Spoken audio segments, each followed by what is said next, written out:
Well,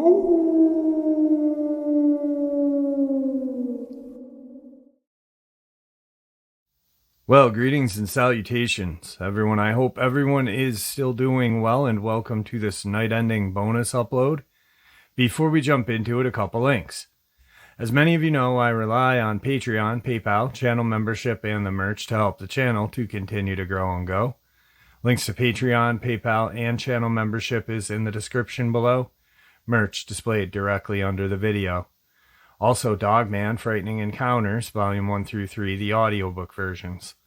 They were written and researched by Tom Lyons, narrated and produced by me, Jeff Nadolny.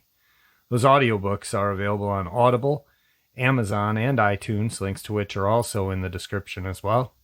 And finally, last but definitely not least, if you'd really like to help support the channel to continue to grow and go, simply subscribe. It does not cost a cent. Click the like button, takes half a second.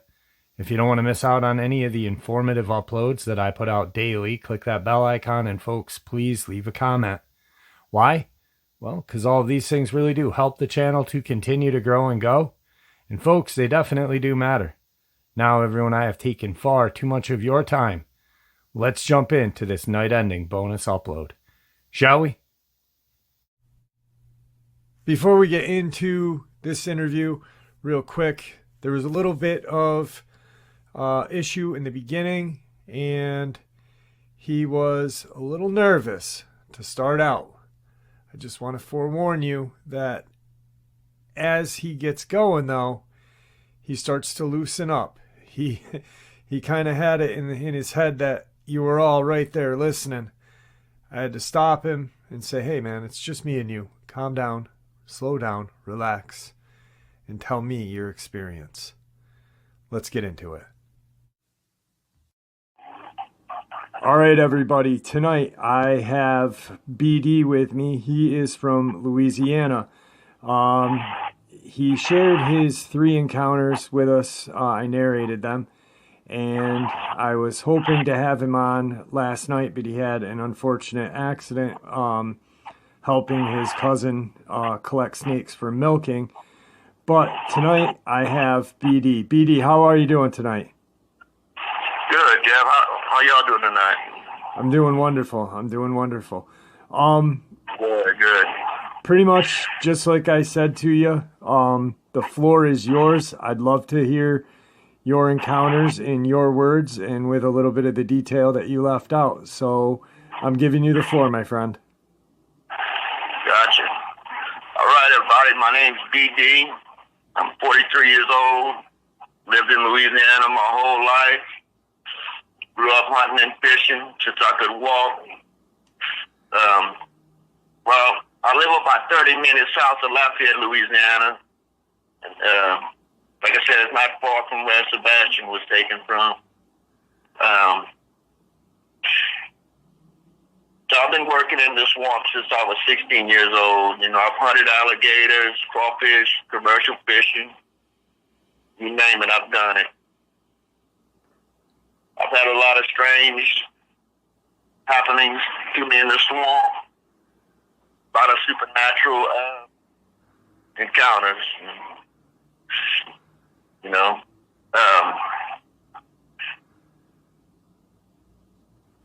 Anyway, let me get a bit of the way my property is. I live behind my mom and dad's. You know, they got about good 60 acres of property. My house is behind the house. You know, it's a pretty good walk. You walk through a field and a little bit about 70 yards of woods just to get to my home.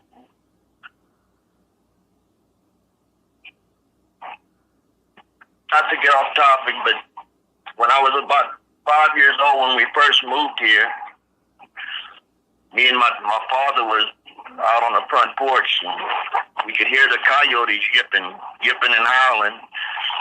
Then all of a sudden I hear this long, drawn-out wolf-type howl. So that's the first real, I'll say, encounter that I've had. Well, let me see.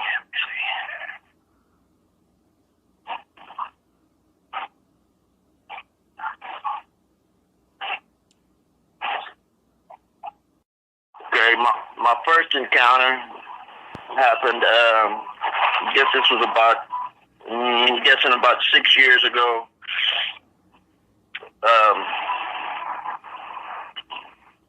I usually get up around 4 a.m. to get ready for work. Get up, I'll make my coffee, make my lunch for the day, let my dog out. This particular morning, when I went to let him out, and I opened the door to let him out, he went out on the porch, and usually he goes down and, does his business. This morning, he just stands there on the porch, his hair standing up on his back, he's growling, and like, what the hell? He never does this, so I kind of try to coax him down the steps, and he refused to go. So I pull him back in the house, and my dog's big, and he's a 145-pound white pit bull. He's never been afraid, anything. So, and he's very special to me, man. He saved my life when my trailer caught fire, dragged me off my sofa to wake me up. He's a very special dog, very smart. Anyway, when I go to let him out, it didn't seem like him, man. So I was like, well, whatever. So anyway, let him back in, get ready for work. I get dressed, make my lunch. When I go to walk out the door, he gets between me and the door. I figure he want to leave and come with me. So I just kind of push past him and lock my door, start my walk. Where my truck is. So I got to walk through about 75 yards, roughly, of a wooded trail, and just about another 125 with field and yard where my truck's parked in my mom's. It's always dark when I leave. It's 4:30 in the morning by the time I leave, so I use my flashlight. It's a little keychain light, it's getting very bright, so I'm heading the truck. Get about halfway up there to the wooded part, and I don't know, it's weird. It's like this strange feeling comes over me, like I'm being watched. And I really don't scare easy, guys. I've been through a lot of stuff. Yeah.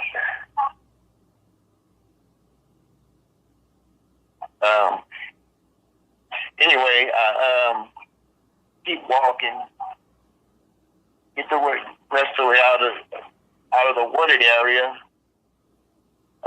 When I make it out the wooded area trail, I turn to head towards my truck. I take a few steps and I hear a sound like another little cracking. So I turn and shine my light.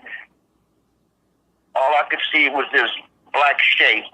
It looked like a big dog, kind of like a Great Dane, but a little bigger. I couldn't make it out too good, with that piece of crap light I had. I could just see the shape of him. We stared at each other for a few seconds, and I turned back, start to my truck, take a few more steps, hear another crack. So I turn around again, shine my little light. That's when I see the creature stand up. All I could do was just stand there and stare at this thing. I wanted to run, but like my legs wouldn't work, man. It's like I was stuck. So I'm just staring at this thing. We're staring at each other. It takes 2 or 3 steps towards me, and finally I just get my legs start going. So I start running fast as I can. Yeah. So I'm running fast as I can. I'm not looking back. Right. I still got probably a good 80 yards to get to my where my truck is. I wasn't sure or not if the thing was after me. I was praying to God it wasn't. I could hear this, the thing running. I could hear its paws as they were hitting the ground. So then I knew it was after me. So I keep running. Then the freaky thing, so this isn't gonna sound real. No, I could feel this thing's breathing. I could feel his hot breath on the back of my neck, man. So I'm praying to God, man, I could make it to my truck.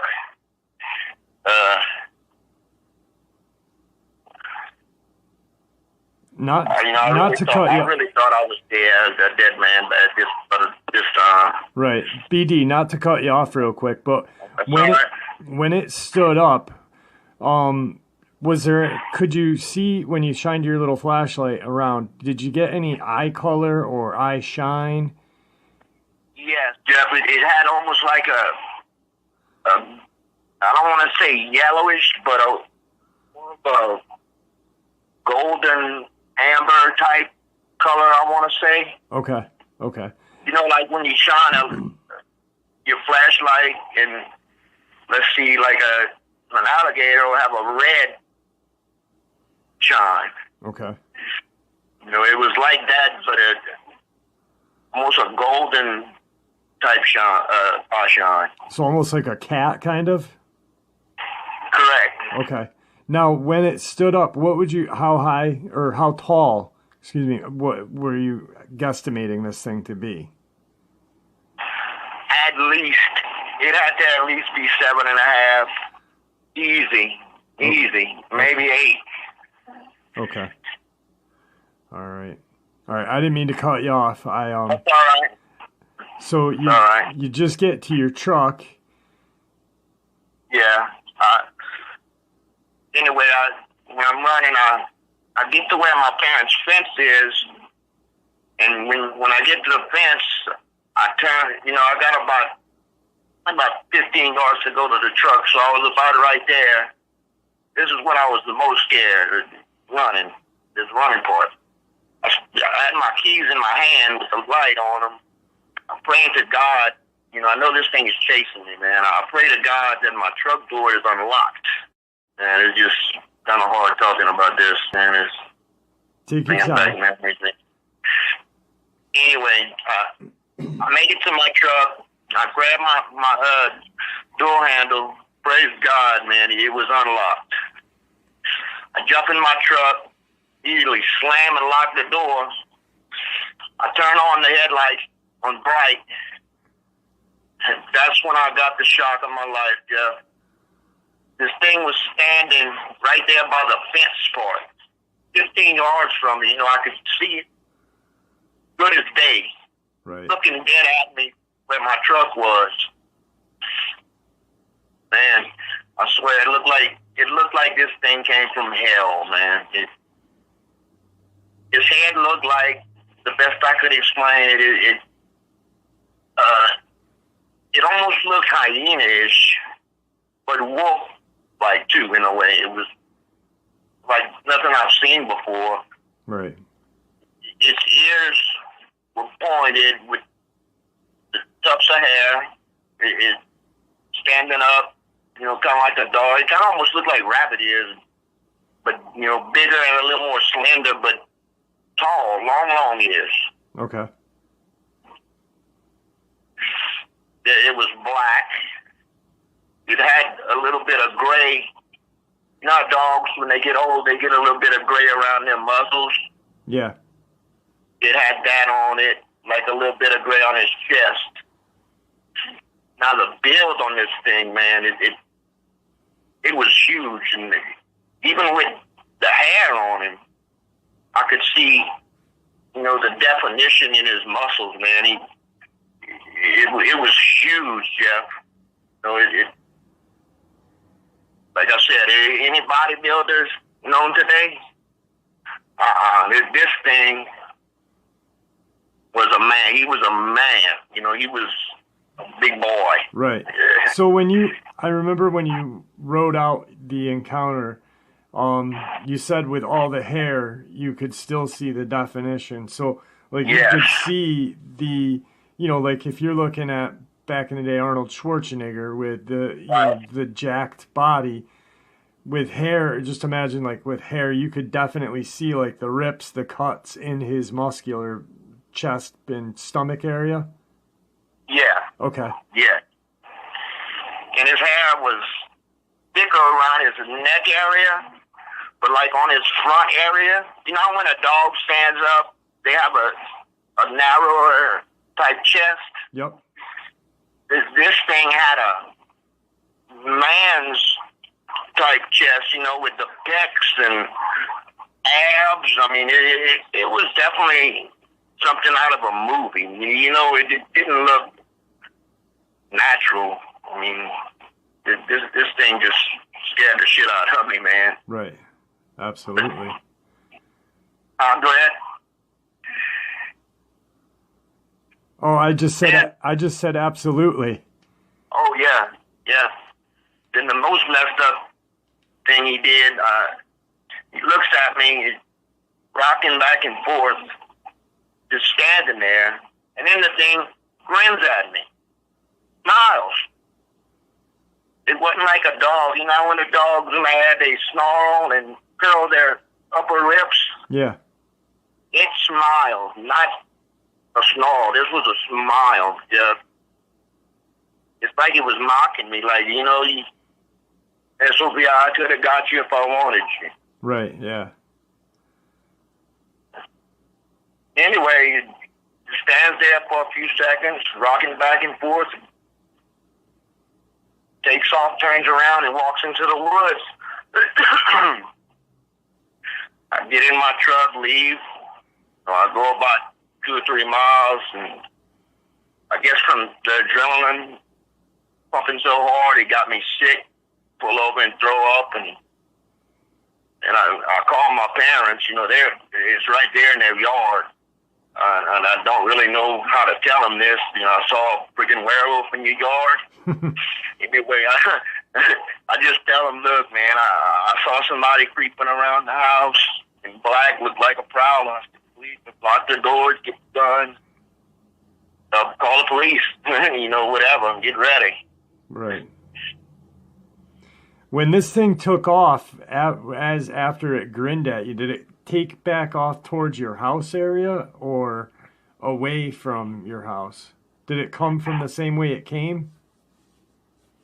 No, it came. Well, let me try to explain this. That my mom's house is like in the front of our property, okay, and my house is down. And they got a wood line, and then my house is further down the wood line, through the wood line into a little open area, and he went kind of catty corner to where my house would be, you know, back into the wooded area.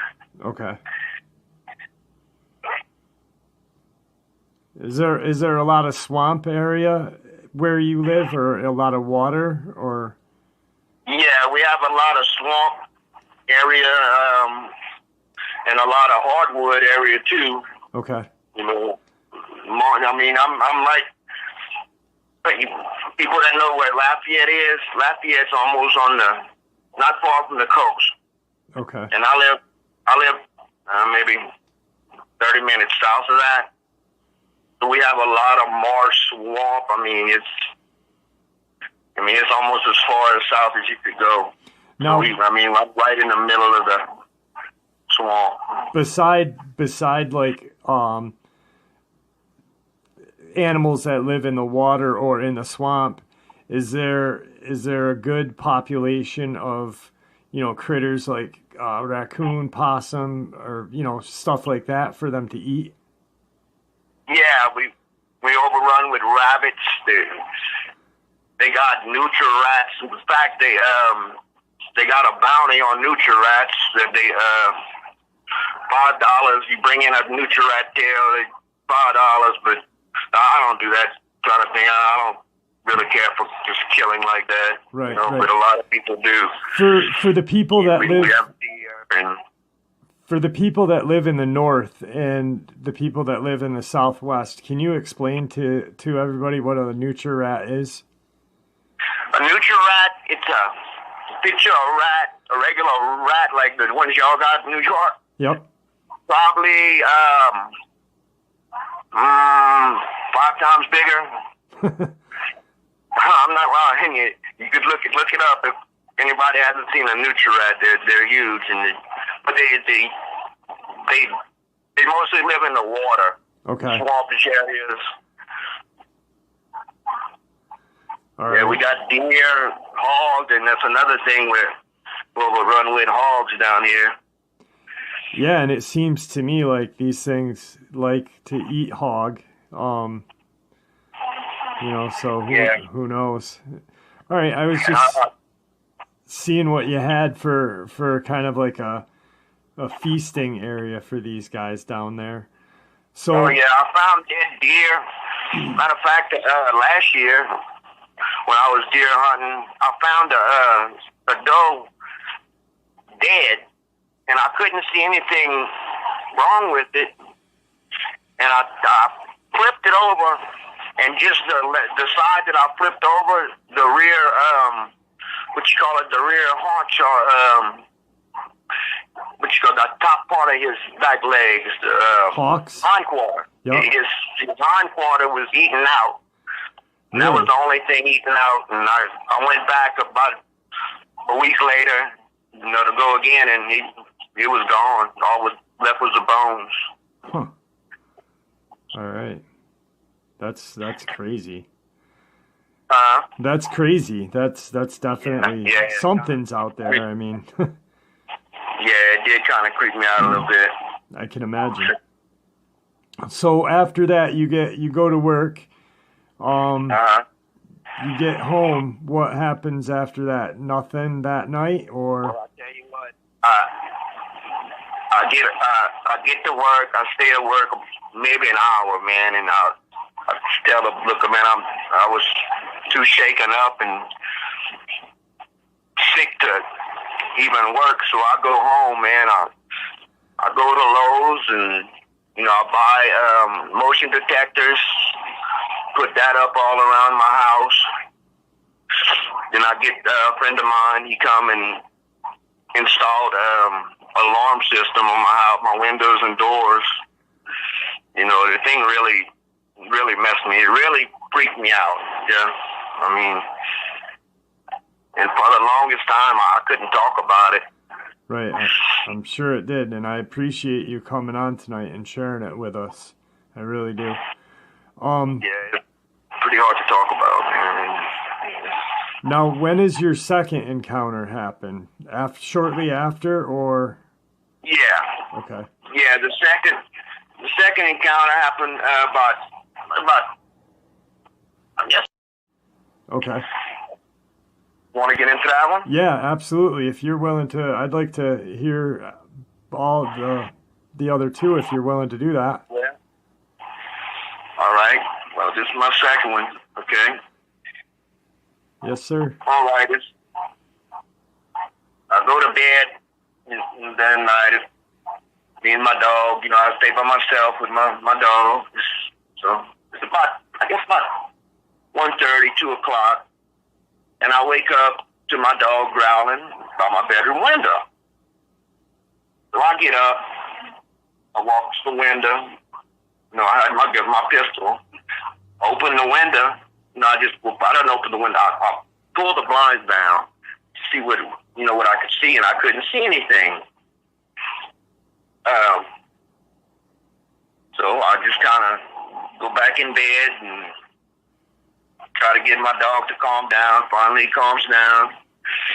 Finally, I start back again, drifting off. Right when I start drifting off back to sleep, I get woken up by a scratching sound on the side of my bed, like my house, but where my bed is, by the window again. Excuse me, man. Give me a second. This is kind of... I get up, grab my 44 mag from the dresser, start heading to the window. When I pull back the blinds, I'm face to face with this thing in the window, Jeff. It's looking at me. It's got its nose pressed against the screen. And I about fainted, man. I just about lost it, man. I didn't know what to do. I pick up my pistol and pointed at it. Second, I point my pistol at this thing, it moves. And when I say it moved faster than anything I've ever seen in my life. I mean, it didn't look real, Jeff. It was just like something sucked it away, like almost. Right. I mean, it's hard to explain.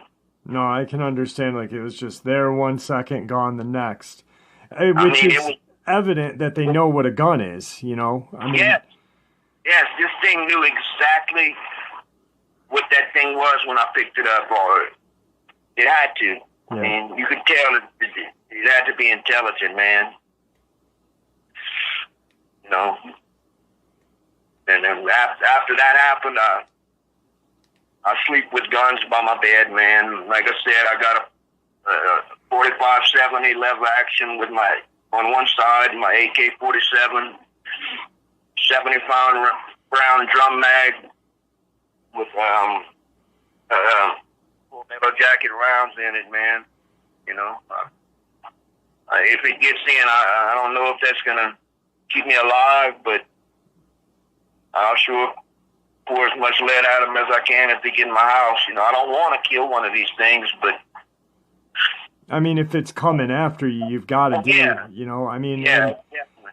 I'm pretty sure an AK-47. You know, I mean, I'm pretty sure everybody that listens to this channel has seen some sort of video of what an AK can do to just a brick house. You know what I mean? Like it'll just chisel out stone. So.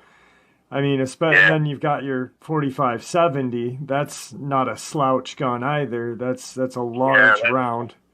Or it's a big caliber. It's I mean, people hunt buffalo with 45-70s. Yep. For those who don't know, it's the same, different grain, but same bullet as a 4.58 SOCOM, pretty much. Yeah. Right. So then we move on to your third encounter, your third and final encounter. Right. My third encounter, this happened September of last year, and I was on my way home from a party. My friends had a bachelor party, and it was about 3, you know. And I'm gonna say, people say, "Oh, you might have been drunk and seen something." I haven't drank in probably 15 years. Okay. So, let me get on with it. Okay, I'm pulling in my driveway, coming home from the party.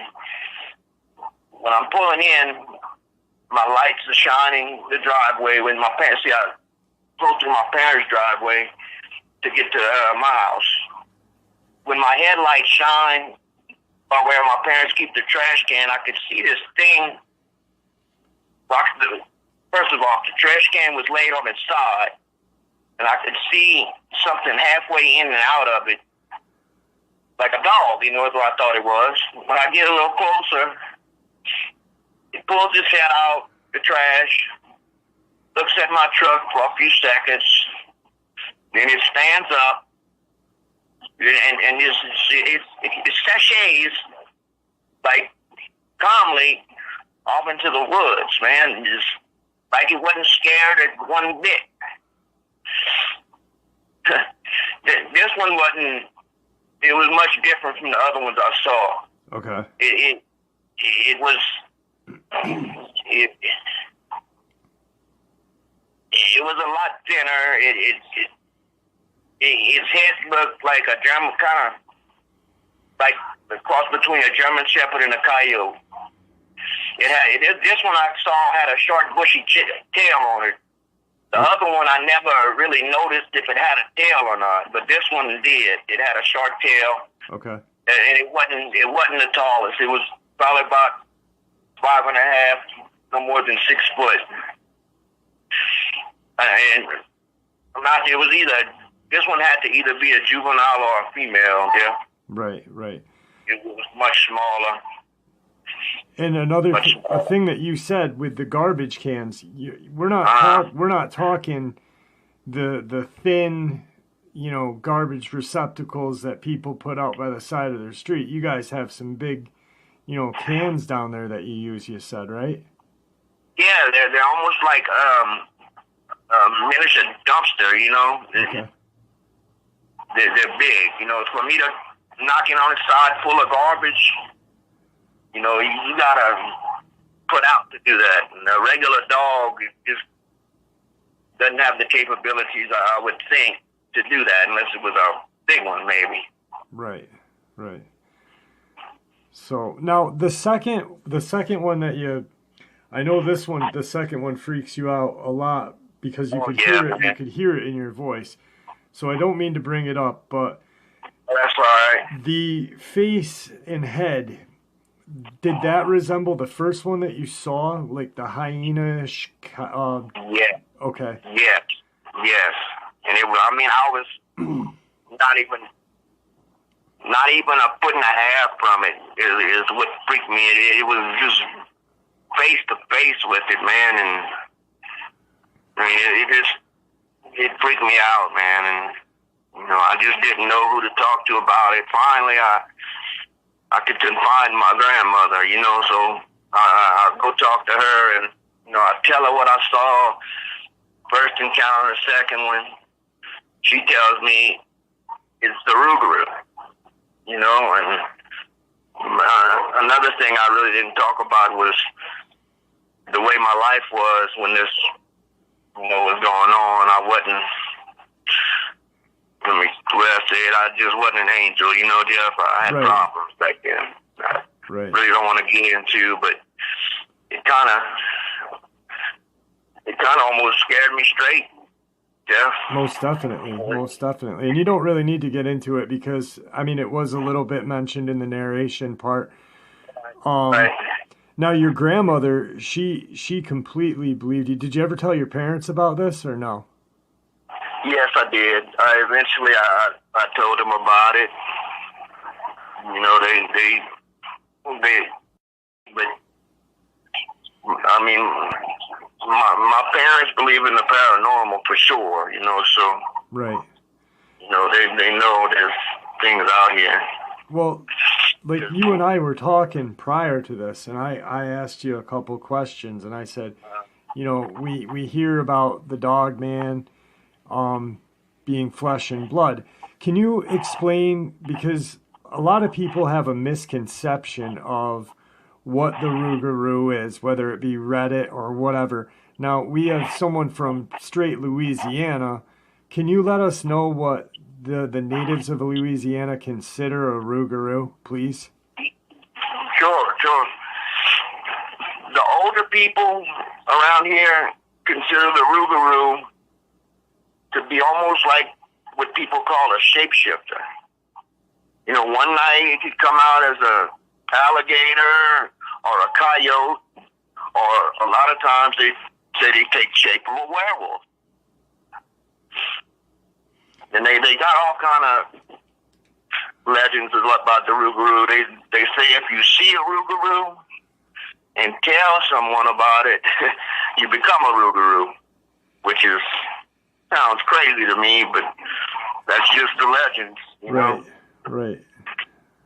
Now, the thing that I want everybody to remember is that BD is not just, your regular guy who, works a 9 to 5. He's been working the swamps, hunting gator.